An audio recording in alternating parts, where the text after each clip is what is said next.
Hai semua, kalau dipikir-pikir, dosa itu mirip ya dengan bom nuklir, melibatkan reaksi berantai atau chain reaction.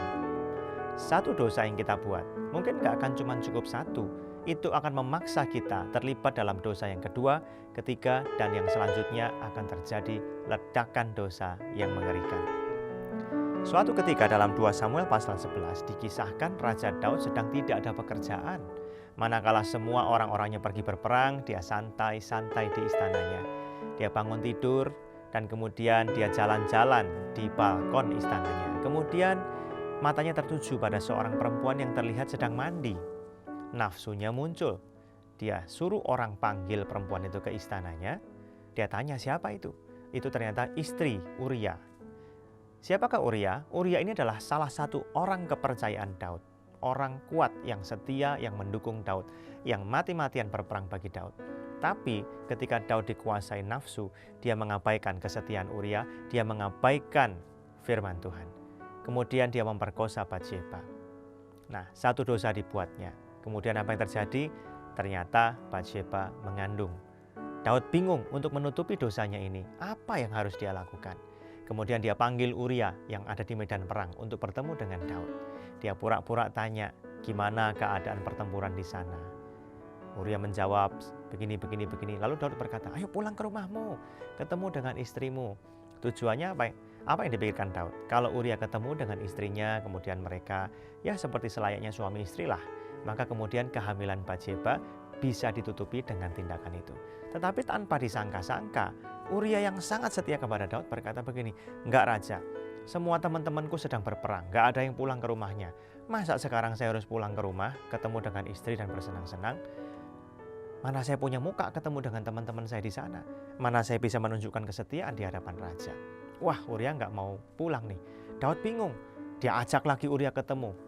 Dikasih minuman anggur sampai mabuk, disuruh pulang. Lagi-lagi Uria enggak pulang. Lalu apa yang dilakukan oleh Daud? Ayat 14-15, paginya Daud menulis surat kepada Yoab dan mengirimkannya dengan perantaraan Uria. Surat ini surat rahasia. Tanpa Uria tahu apa isi surat itu. Ditulisnya dalam surat itu demikian, tempatkanlah Uria di barisan depan dalam pertempuran yang paling hebat, kemudian kamu mengundurkan diri daripadanya supaya ia terbunuh mati. Bayangkan, Daud ini bukan cuma raja loh, dia ini nabi. Tetapi nabi pun juga manusia biasa. Satu dosa yang dibuatnya memaksa dia melakukan dosa yang kedua untuk menutupi kesalahannya. Nggak berhasil memaksa dia melakukan dosa yang ketiga. Nggak berhasil lagi memaksa dia melakukan dosa yang keempat dan selanjutnya. Dan akhirnya terjadilah ledakan dosa yang mengerikan. Nggak sangka Daud yang biasanya penuh kasih ternyata bisa berbuat sekeji itu. Saudara sekalian, dalam kehidupan kita, ketika kita ini melakukan satu dosa, maka kita akan membuat kebohongan untuk menutupi dosa yang kita lakukan. Atau mungkin dosa pertamanya kebohongan. Kita harus membuat berbagai macam kebohongan dan kesalahan-kesalahan yang lain untuk menutupi dosa yang pertama tadi. Maka hati-hati, itulah jebakan dosa. Satu kesalahan kecil yang kita buat, yang kita toleran terhadapnya, bisa memperbudak kita melakukan dosa-dosa yang berikutnya. Oleh karena itu dosa harus diakhiri dengan satu hal, yaitu pertobatan, pengakuan dosa, bertobat dan meninggalkan kesalahan itu. Minta maaf kepada Tuhan, minta ampun kepada Tuhan, dan kalau kita salah kepada orang, ya kita berbuat salah kepada orang itu, ya.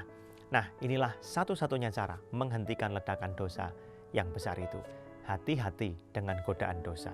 Tampak menarik, tampak menyenangkan, tampaknya nggak berbahaya. Tetapi kalau kita jatuh ke dalamnya, hati-hati, bisa terjadi ledakan dosa yang mengerikan. Waspadalah, Tuhan memberkati.